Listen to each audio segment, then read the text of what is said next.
And our main topic today is going to be talking about what would your heroes be playing today.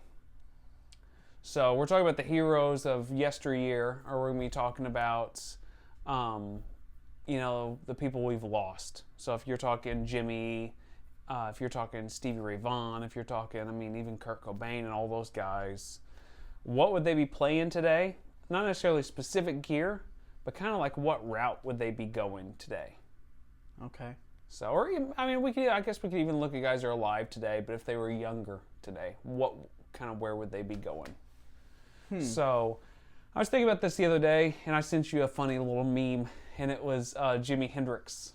Jimi Hendrix was playing in front of like 2 full stacks, and it was like, oh, look at Hendrix's new rig. It was 2 full stacks, but on the top of it was Kemper's. Right. Yeah. And Hendrix has moved to Kemper or something like that, it said on it. Mm-hmm. So, do you think Hendrix would be playing a Kemper? If Hendrix was out there now, yeah, I think a Kemper's in question. Okay. For sure. I think Fractal.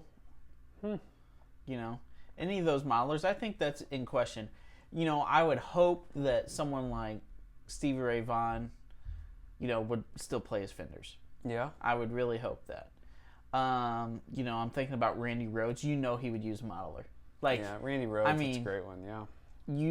He's using that Distortion Plus into a modeler and calling it a day. Oh my gosh. That's him. But honestly, I really do think a lot of people would probably choose like the ease of gear now.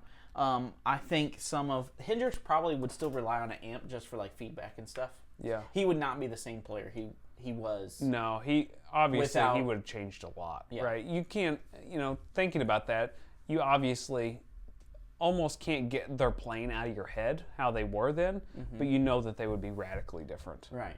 Like I'm trying to think if John Fogerty was coming out today. Yeah. I feel like he would be like Jack White and he would play like Silvertone amps.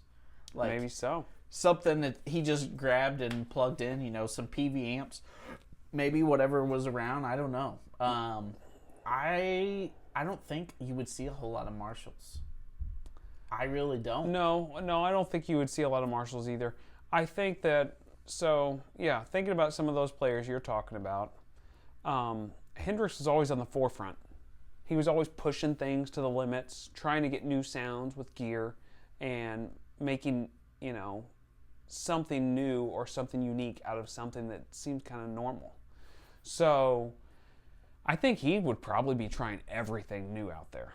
Right. I think he would be checking out all the Quad Cortex stuff. He would, oh my god. He would have a whammy pedal. He definitely would have played one. I hope he would throw it in the garbage. Come on. But he definitely would have tried one. He would be playing with EBOs and all kinds of crazy stuff probably.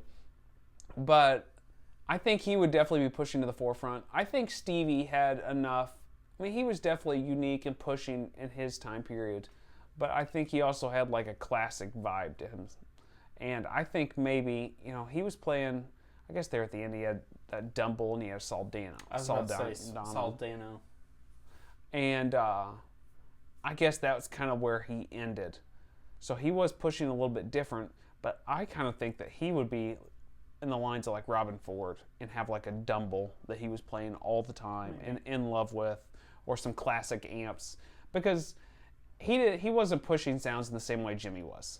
Jimmy was pushing sounds in a much different way. Stevie Ray Vaughan, might be like in the 2-rock category too. Yeah, I could definitely see him playing 2-rock.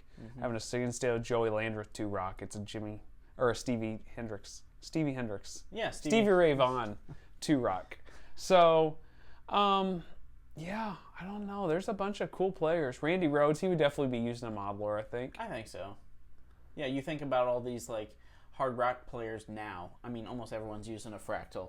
Like, no one's hardly taken their actual amps, like, besides Billy Joe Armstrong. I'm pretty sure he's the only one left. I think it's just I saw Steve Morris from the Dixie Dregs. He was doing an interview here a while back, and he was showing his guitar rigs, and he was playing some Ingles. And, oh, my gosh, he sounded amazing. And he's one of the few guys, I think, that's really out there touring with a pretty large rig like that these days. It's just...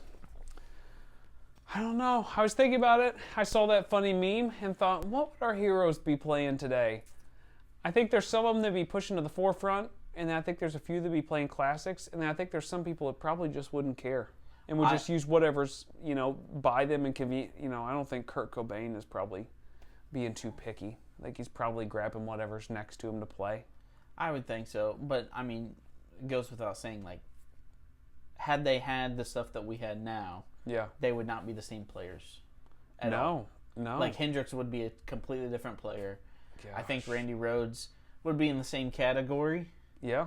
I think Steve Ray Vaughan would have been more probably in that boutique realm. You know what I mean? So I just think, I don't know, things would have been different for sure.